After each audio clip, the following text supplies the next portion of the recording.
अस्सलाम वालेकुम जी। तो मैं उम्मीद करता हूँ आप सब खैरियत से होंगे, फिट फाट होंगे और कुछ बाश होंगे। तो मेरा बेटा आज का जो हमारा टॉपिक है वो हमारे पास है Newton third law of motion.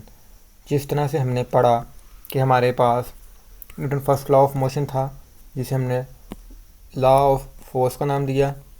फिर हमने पढ़ा Newton second law of motion जिसे हमने लॉ ऑफ एक्सीलरेशन का नाम दिया। अब हमारे पास जो इसका तीसरा कानून है जो हमारे पास है Newton third law of motion, ये हमारे पास लॉ ऑफ एक्शन है। ये कानून जो है हमें बताता है कि जब कोई बॉडी दूसरी बॉडी पर कोई एक्शन करती है तो दूसरी बॉडी पहली बॉडी पर जवाबन रिएक्शन भी करती है। ठीक है, और वो उन दोनों की जो वैल्यू होती है वो बराबर होती है, लेकिन उनकी डायरेक्शन क्या होती है, ऑपोजिट।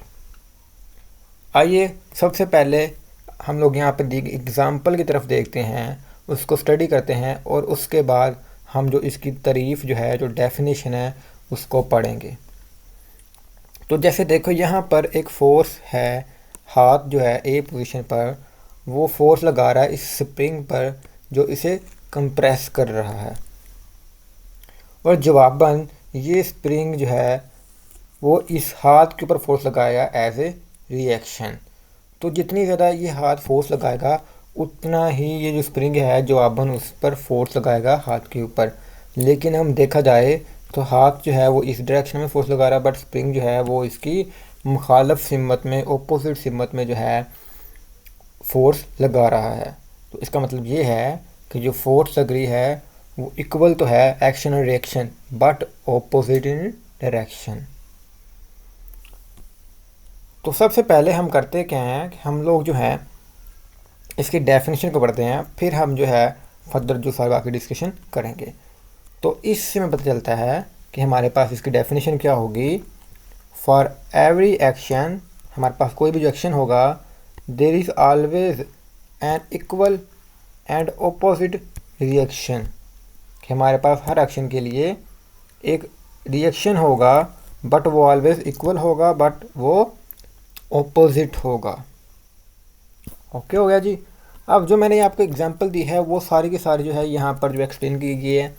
और मैं आपको एक और चीज़ बता दूँ कि ये जो क्वेश्चन है एज ए शॉर्ट क्वेश्चन बहुत ही बहुत बहुत बहुत बहुत ही इंपॉर्टेंट क्वेश्चन है, तो इसलिए इसको अच्छे से आपने याद कर लेना है। तो जैसे कि यहाँ पे लिखा हुआ है, whenever there is an interaction between two bodies A and B such that body A exerting a force on body B, जिस तरह से A बॉडी जो है वो B पर फोर्स लगाती है, the force is known as action of A on B। तो ये A का एक्शन होगा B के ऊपर, ठीक है। in the response there is action, the body B exerting a force on the body A। तो ये बॉडी जो B है ये भी A के ऊपर लगाएगी force, this force as action of B on A। For example, when we press a spring, the force exerting by our hand on the spring in this action। Example तो कह रहा है कि हमारा जो हाथ है वो स्प्रिंग के ऊपर फोर्स लगाता है। Our hand also experience a force by the spring. तुम्हारा जो हाथ होता है वो स्प्रिंग की वजह से जो फोर्स होती है उसको भी एक्सपीरियंस करता है, उसको ऑब्जर्व करता है। This is a force of action reaction. ये हमारे पास क्या है, फोर्स ऑफ रिएक्शन, जो कि हमारा जो हाथ जो वो फील करता है, वो हमारे पास क्या है, फोर्स ऑफ रिएक्शन। जो हम लोग लगाते हैं वो कौन सी है, force of action. Newton express the action in the third law of motion, जिसे हमने अभी स्टडी किया है कि हमारे पास हर एक्शन के लिए एक रिएक्शन होगा जो कि ऑलवेज होगा, इक्वल होगा, बट ऑपोजिट डायरेक्शन। तो हर एक्शन के लिए क्या होगा, एक रिएक्शन होगा, वो क्या होगा, इक्वल होगा, but opposite direction. Since action reaction do not interact act on the same body, क्योंकि हमारे पास जो एक्शन और रिएक्शन है वो सेम बॉडी पर नहीं होता। एक बॉडी पर एक्शन हो रहा है तो दूसरी बॉडी पर रिएक्शन हो रहा है, but they act on two different bodies. ये हमारे पास दो डिफरेंट बॉडीज़ पर लगता है, so they can never balance each other. तो ये आपस में बैलेंस कभी भी नहीं होंगे। दस न्यूटन लॉ कैन आल्सो भी एक्सप्रेस डैश। तो हम इससे जो है इस तरह एक और तरह से भी डिफाइन कर सकते हैं, इसकी डेफिनेशन कर सकते हैं, इसकी तारीफ़ कर सकते हैं। किस तरह से, इफ़ टू बॉडीज़, दो bodies, sorry, if one body exerts a force on a second body, अगर एक जो बॉडी है वो दूसरी बॉडी पर फोर्स लगाएगी, the second body also exert an equal and opposite force on a first body।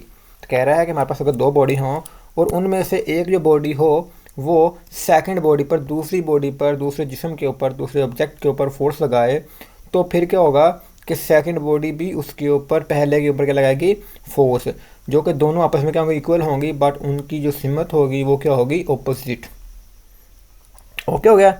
वो सेम डेफिनेशन है बट इसके अंदर उसने क्या से सिंपली डिफाइन कर दिया है। बट मैं आपको सजेस्ट करूंगा कि अगर आपको पेपर के अंदर डेफिनेशन आती पूछी जाती है तो आपने ये वाली डेफिनेशन लिखनी है और आपने ये वाली जो एग्जांपल है इसको आपने यहाँ पे कोड कर देना है, तो आपको 2 नंबर पक्के मिल जाएंगे।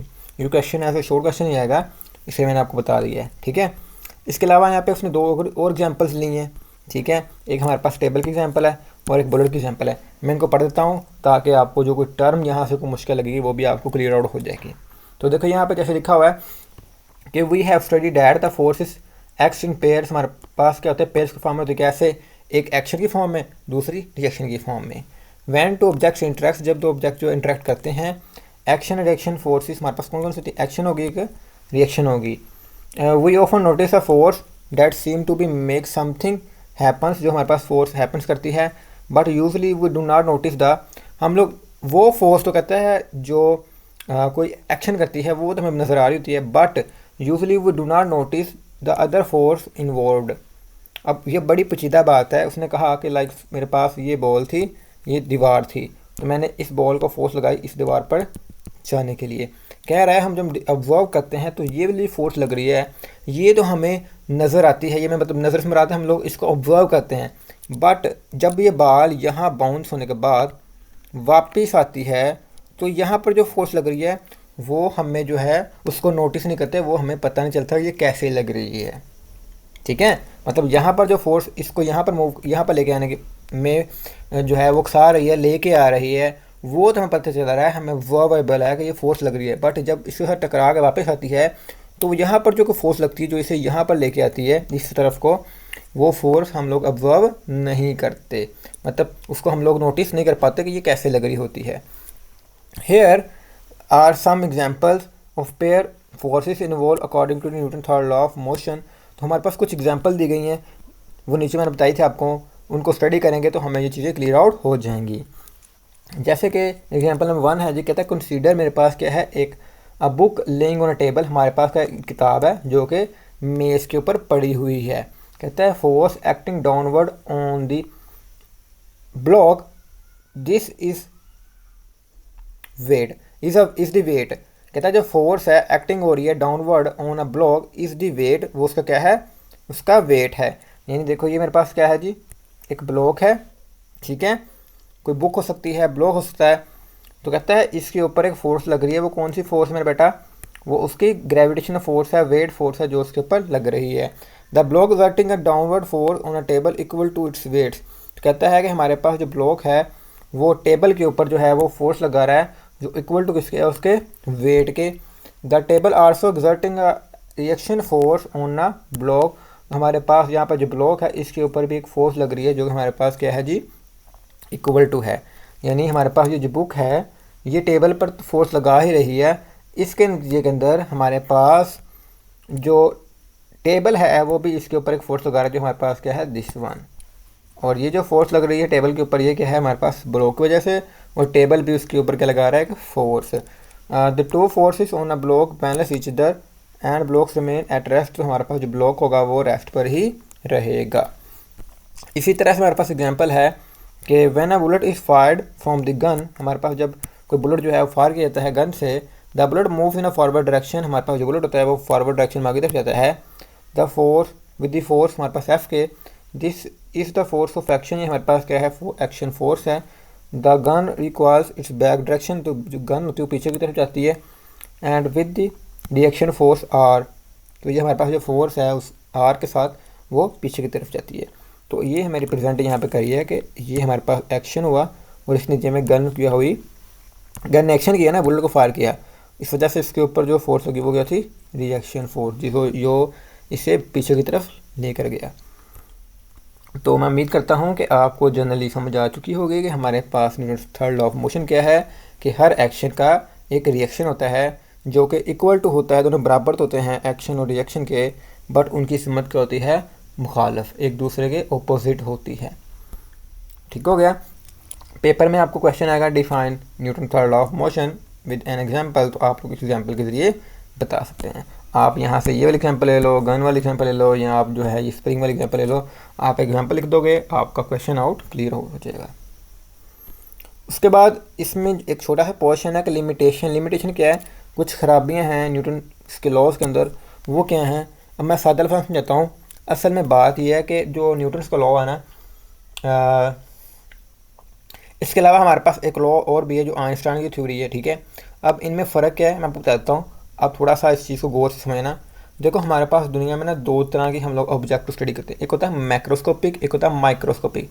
मैक्रो मीन बड़े, यानी ऐसी तमाम चीज़ें जो कि इंसानी आँख से देखी जाएँ वो क्या होती हैं, मैक्रोस्कोपिक। अब कुछ चीज़ें ऐसी जो कि हम लोग जो हैं वो इंसानी आँख से नहीं देख सकते, वो क्या होती हैं, माइक्रोस्कोपिक। मैक्रो मैं लिखता हूँ यहाँ पे लफ्ज़ मैक्रो एंड माइक्रो, ये जो है ना ये इंसानी आँख से नज़र आती हैं, बट माइक्रो नज़र नहीं आती। तो यहाँ पर जो इसकी लिमिटेशन ये है कि ये सिर्फ़ और सिर्फ एप्लीकेबल है, ये इस्तेमाल कर सकते हैं हम लोग न्यूटन के लॉ को अप्लाई कर सकते हैं, कहाँ पर, मैक्रोस्कोपिक लेवल पर। यानी मैटर को स्टडी करने के लिए हम मैक्रोस्कोपिक लेवल पर ऐसे ऑब्जेक्ट जो इंसानी आँख से नज़र आ सकते हैं उनको स्टडी करने के लिए ये जो है वो एक्यूरेट है। बट जब बात आती है माइक्रोस्कोपिक लेवल पर ऐसी कह लो मैटर्स के ऊपर जो कि हम इंसानी आँख से नहीं सकते हैं, उनको स्टडी करना हो तो वहाँ पर ये एप्लीकेबल नहीं है। अब वो कौन कौन से हैं, आपने एटम को पढ़ा होगा, एटम में इलेक्ट्रॉन होता है, प्रोटॉन होता है, न्यूट्रॉन होता है।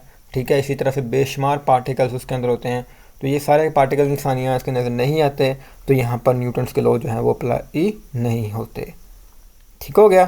तो जैसे कि यहाँ पर लिखा भी हुआ है, हम लोग पढ़ भी लेते हैं। कहता है we have already explain that Newton's law of motion are can be applicable with high degree of accuracy to the motion of objects and velocity with come across in our daily life. यानी हम लोग वो object जो motion को दे सकते हैं high degree हो जिसकी, यानी माइक्रोस्कोपिक हो।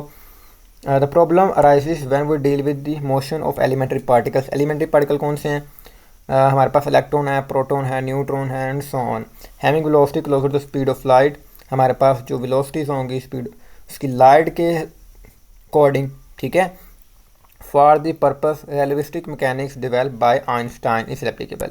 तो यहाँ पर हमारे पास जो है रिलेटिविस्टिक मैकेनिक्स जो है वो यूज़ होती है, जिसको आप आगे जाकर स्टडी करेंगे। यहाँ पर आपने सिर्फ इतना याद रखना है कि क्यों हमारे पास जो न्यूटन जो लॉज हैं वो नहीं एप्लीकेबल, क्योंकि जब हमारे पास नॉर्मल स्पीड होती है, ऐसे ऑब्जेक्ट जो माइक्रोस्कोपिक लेवल पर हैं वो उनको एप्लीकेबल, उनको स्टडी कर सकते हैं। बट होता क्या है कि जो माइक्रोस्कोपिक ऑब्जेक्ट हैं वो स्पीड ऑफ लाइट यानी 3 लाख किलोमीटर पर सेकंड की स्पीड से मूव करते हैं। तो इतनी स्पीड वाले जो ऑब्जेक्ट्स हैं, जो मैटर्स हैं, उनको हम लोग स्टडी नहीं कर सकते। ऑब्जेक्ट नहीं कहेंगे, उनको पार्टिकल्स कहेंगे। मैंने जनरली ऑब्जेक्ट कर दिया, वो मैटर हैं, एलिमेंट्री पार्टिकल्स हैं वो। After this discussion we can say that Newton's law of motion are not accept for all type of motion. मतलब ये हर तरह के मोशन को एक्सपेक्ट नहीं कर सकते, but provide a good approximation unless an object is smaller moving closer to speed of light. जब तक कोई ऑब्जेक्ट जो है स्पीड ऑफ लाइट से मूव नहीं करता तो उसको स्टडी कर सकते हैं। मतलब ये है कि माइक्रोस्कोपिक जो मैक्रोस्कोपिक स्टडी है उसको हम लोग कर सकते हैं, बट माइक्रोस्कोपिक स्टडी हम लोग इसके ऊपर नहीं कर सकते। ठीक हो गया, ओके जी। जैसे कि हमारे पास ये रॉकेट है, रॉकेट को हम लोग आइडेंटिफाई कर सकते हैं, हम लोग जो है पर्सन मूव कर रहा है उसको स्टडी कर सकते हैं। इसके अलावा हमारे पास जी कोई पर्सन स्विम कर रहा है तो इस चीज़ को भी हम लोग स्टडी कर सकते हैं। ये सारे के सारे हमारे पास जो हैं इनको हम लोग जो है न्यूटन के लॉ को इस्तेमाल करते हुए कर सकते हैं। तो ये तक के लेक्चर, उम्मीद करता हूँ कि आपको ये लेक्चर अच्छे समझ आ गया होगा। फिर भी कोई क्वेश्चन हो, कोई क्वेरी हो, कोई डाउट रह गया हो तो कमेंट सेक्शन में जाकर ज़रूर पूछिएगा। हमारी हमेशा कोशिश होती है आपके लिए बेस्ट वीडियो लेक्चर लिखें। तो आज के लिए इजाज़त दीजिए, अल्लाह हाफिज़।